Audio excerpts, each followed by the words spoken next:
Islington's queer history.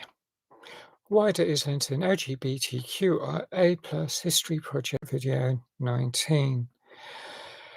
Coldbath Fields Prison, the Middlesex House of Correction.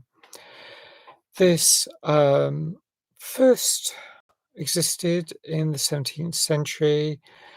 It got rebuilt in the late 18th century. 1794, it got reopened in 1798, and it lasted until 1877 when it was closed, and in 1889 it was demolished.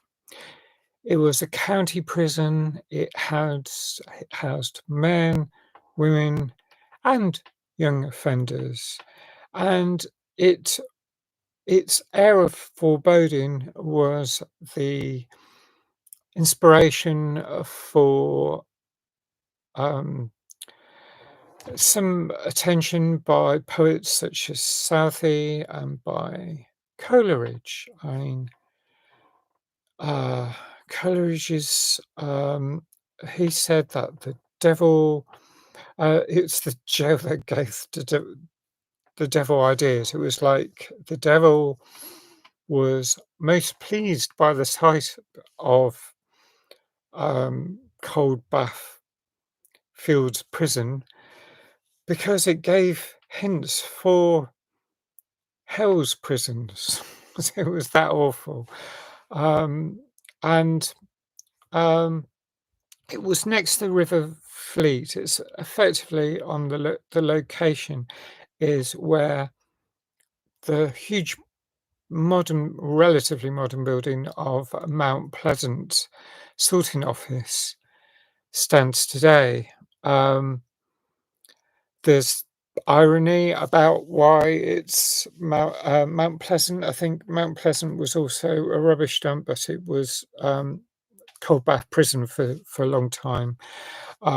There's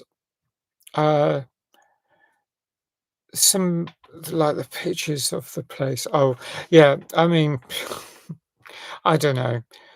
If I think of prisons, what are the really scary prisons today? San Quentin. I mean, you'd have Alcatraz. You'd have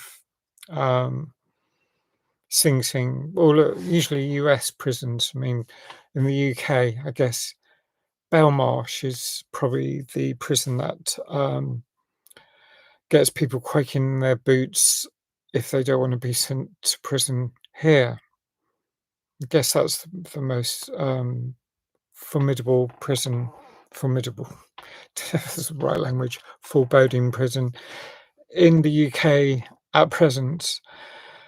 But yeah, so it's on the next to the River Fleet, close to Black Mary's Hole, which I gather was probably in, or rather under, Cubitt Street, and that's across the border in Camden.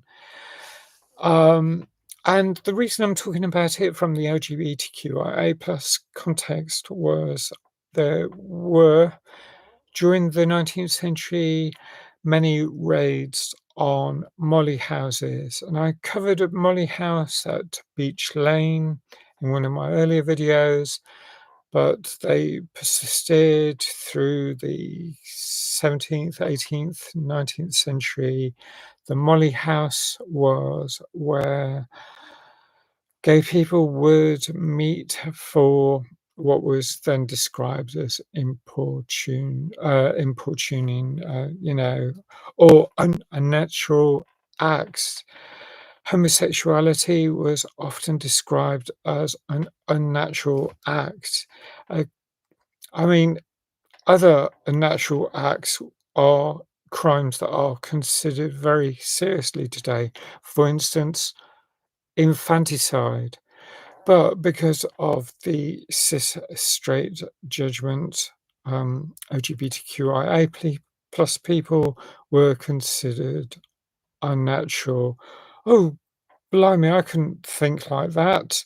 You can see them applying that when someone's killed their child, infanticide.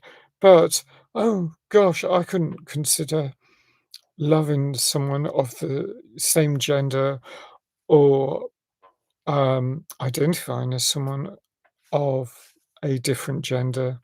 And effectively, that's what they are saying by unnatural.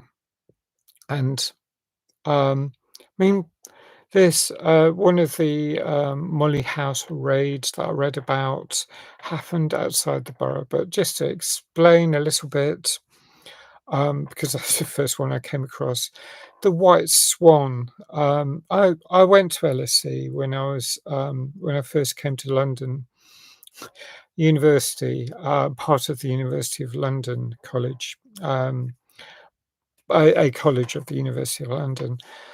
But I remember hearing a bit about the earlier history. It was described as a brothel, what existed on the site beforehand, a molly house often.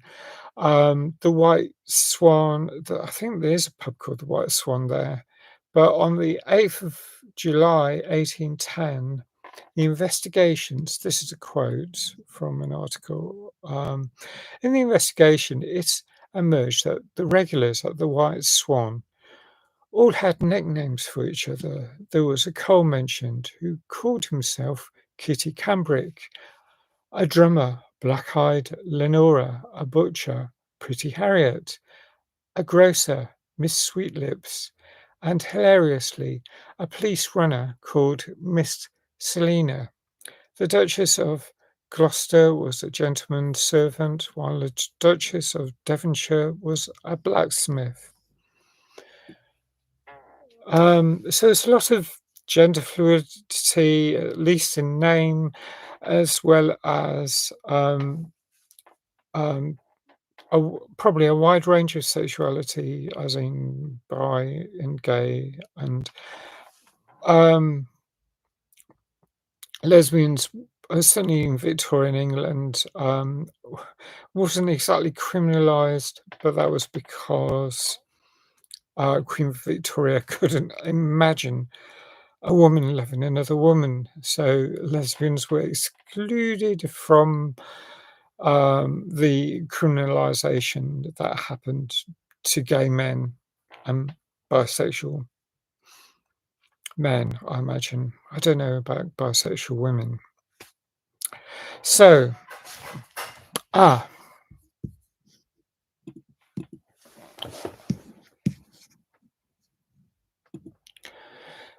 I think I'll finish there, but thanks for watching.